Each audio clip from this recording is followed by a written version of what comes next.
بسم اللہ الرحمن الرحیم۔ آج کا ہمارا سوال حسن لیاقت بھائی مرید کے سے سوال کرتے ہیں کہ نماز وطر کا وقت بتا دیں اور 3 وطر پڑھنے کا طریقہ بتا دیں۔ تو اس میں نبی مکرم صلی اللہ علیہ وسلم سے نماز وطر کے وقت کے بارے میں جو حدیث مروی ہے وہ جامع ترمذی کے اندر موجود ہے، 425 نمبر روایت ہے، جس میں یہ ہے کہ عشاء کی نماز کے بعد سے لے کر فجر کی اذان تک، طلوع فجر تک نماز وطر کا وقت رہتا ہے، یعنی عشاء کی نماز کے بعد سے ہم لے کر۔ اور ایک بات اس میں یہ بھی یاد رکھیں کہ جو نماز وطر ہے نا، اس کا تعلق عشاء کی نماز کے ساتھ نہیں ہوتا، یہ ایک الگ نماز ہے جو اللہ رب العالمین نے ہمیں عطا کی ہے اور سنت موقدہ ہے، یعنی نبی مکرم صلی اللہ علیہ وسلم اس کو کبھی چھوڑتے نہیں تھے، سفر میں بھی وطر پڑھا کرتے تھے، تو ہمیں وطر پڑھنا چاہیے ہمیشہ۔ نبی مکرم صلی اللہ علیہ وسلم نے جو اس کے بارے میں حدیث بیان فرمائی ہے وہ یہ ہے کہ ان اللہ قد امدکم بصلاۃ، بے شک اللہ تعالیٰ نے تمہاری مدد کی ایک نماز کے ساتھ، اور وہ نماز کون سی ہے؟ وہی الوتر، اور وہ وطر کی نماز ہے۔ جعلہ اللہ لکم فیما بین صلاۃ العشاء الی ان یطلع الفجر، اللہ رب العالمین نے اس کے لیے جو وقت مقرر کیا ہے وہ عشاء کی نماز کے بعد سے لے کر فجر طلوع ہونے تک ہے، یعنی عشاء کے بعد سے ہم پڑھیں گے اور فجر جو یعنی اذان فجر جب ہوتی ہے اس وقت تک اس کا ٹائم ہوتا ہے، اس سے پہلے ہم پڑھ سکتے ہیں۔ اب اس کا افضل وقت کون سا ہے؟ کیا ہم عشاء کے فوراً بعد پڑھ لیں یا ہم رات کے آخری حصے میں پڑھیں؟ عشاء کے فوراً بعد، جیسا کہ ہم عام طور پر رمضان میں جو تراویح پڑھتے ہیں اور وطر ادا کرتے ہیں تو وہ عشاء کے فوراً بعد ادا کرتے ہیں،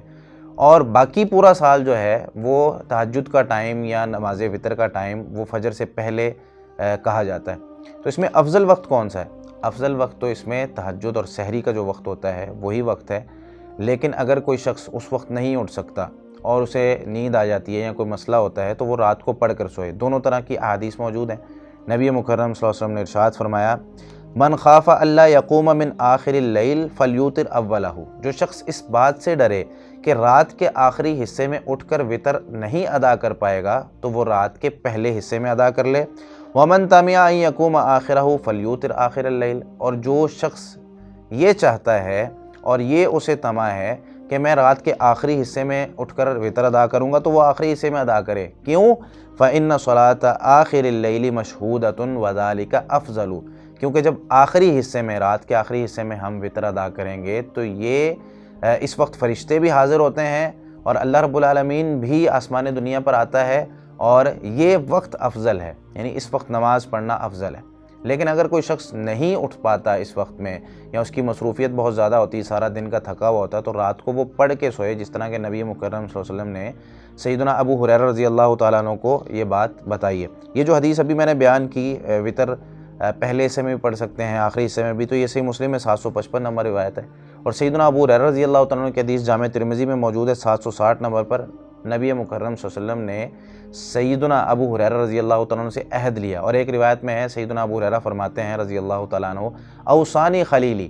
میرے دوست نے مجھے وصیت کی کہ میں 3 کام ضرور کروں۔ کون کون سے 3 کام؟ اللہ انام الا علی وطر، کہ میں سونے سے پہلے وطر پڑھ لوں، وصوم ثلاثۃ ایام من کل شہر، اور ہر مہینے میں کم از کم 3 روزے نفلی ضرور رکھوں، کیونکہ آپ کو پتہ ہے الحسنۃ بعشر امثالھا، ایک نیکی 10 کے برابر ہو جاتی ہے۔ تو اگر کوئی شخص ہر مہینے 3 روزے رکھتا ہے تو گویا کہ اس کو 30 روزوں کا ثواب ملتا ہے کم از کم، اور اگر کوئی شخص ہر مہینے ہی 3 روزے رکھے تو اسے پورے سال کے روزوں کا ثواب ملتا ہے۔ تو نبی صلی اللہ علیہ وسلم نے ان کو وصیت کی کہ آپ روزانہ یعنی ہر مہینے میں 3 روزے ضرور رکھیں،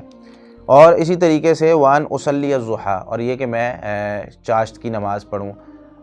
جو ہے وہ سورج طلوع ہونے کے بعد جو نماز ہوتی ہے وہ ادا کروں۔ تو نبی صلی اللہ علیہ وسلم نے انہیں یہ وصیت کی تھی۔ تو اس حدیث سے پتہ چلتا ہے کہ اگر کوئی شخص صبح نہیں اٹھ سکتا تو وہ رات کو ہی وطر ادا کر کے سو جائے۔ اب بات کرتے ہیں کہ 3 وطر پڑھنے کا طریقہ کیا ہے۔ تو اس میں 2 طریقے نبی مکرم صلی اللہ علیہ وسلم اور صحابہ کرام سے ثابت ہیں۔ ایک طریقہ تو یہ ہے کہ ہم 3 رکعتیں اکٹھی پڑھیں، جیسا کہ نبی صلی اللہ علیہ وسلم نے ارشاد فرمایا کہ 3 وطر پڑھو تو 3 وطروں کو مغرب کی نماز کی طرح نہ پڑھو، یعنی مغرب کی نماز کے مشابہ نہ ہو جائے۔ تو ایک طریقہ تو اس میں یہ ہے کہ ہم 3 وطر پڑھیں اور تینوں کے درمیان تشہد نہ کریں، یہ طریقہ بھی ثابت ہے، اور یہ طریقہ سنن کبریٰ بہقی کے اندر موجود ہے 4803 نمبر پر۔ امی جان سیدہ عائشہ صدیقہ رضی اللہ تعالیٰ عنہ فرماتی ہیں رسول اللہ صلی اللہ علیہ وسلم کا یہ عمل ہے، کان رسول اللہ صلی اللہ علیہ وسلم یوتر بثلاث لا یقعدوا الا فی آخرہن، 3 جب وطر پڑھتے تھے آپ صلی اللہ علیہ وسلم تو درمیان میں تشہد نہیں کرتے تھے، آخری رکعت میں جا کے تشہد کرتے تھے۔ پہلی رکعت پڑھیں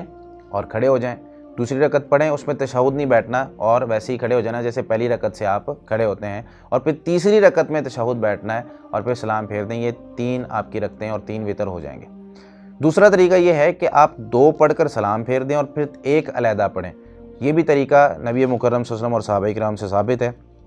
جیسا کہ ابن حبان کی روایت ہے 2435 نمبر، اور حافظ ابن حجر رحمۃ اللہ علیہ نے فتح الباری جلد نمبر 2 صفحہ 482 میں اس کی سند کو قوی قرار دیا ہے کہ سیدنا عبداللہ بن عمر رضی اللہ تعالیٰ عنہ کا یہ عمل ہے،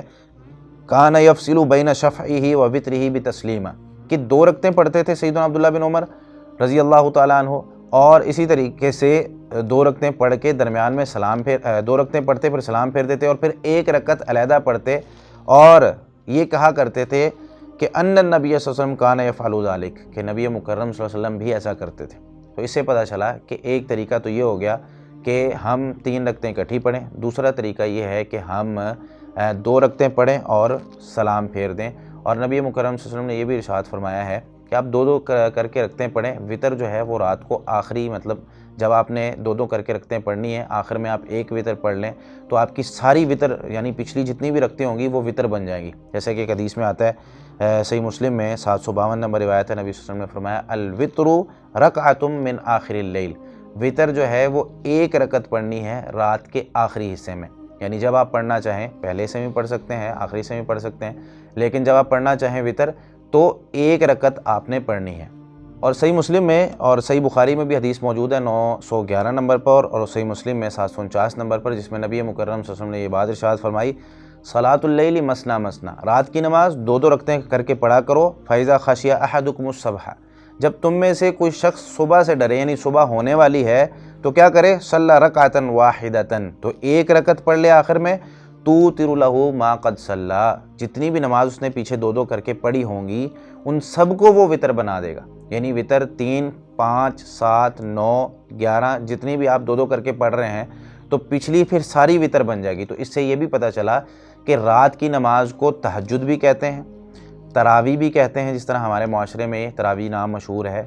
اور وطر بھی کہتے ہیں۔ اس حدیث سے یہ بھی پتہ چلا کہ اگر ہم 11 رکعتیں بھی ادا کریں تو ہم 11 کی 11 رکعتوں کو وطر کہہ سکتے ہیں۔ اگر ہم 5 رکعتیں ادا کرتے ہیں، 3 رکعتیں ادا کرتے ہیں تو ان کو ہم وطر کہہ سکتے ہیں، اور ان کا نام وطر بھی ہے۔ تو صلاۃ اللیل، قیام اللیل، تہجد، تراویح، وطر، یہ ساری ایک ہی نماز کے نام ہیں، وقت تبدیل ہوتے ہیں۔ اگر رات کو عشاء کی فوراً بعد پڑھ لیں تو تراویح کہہ دیا جاتا ہے، صبح پڑھ لیں تو تہجد کہہ دیا جاتا ہے۔ واللہ تعالی اعلم بالصواب۔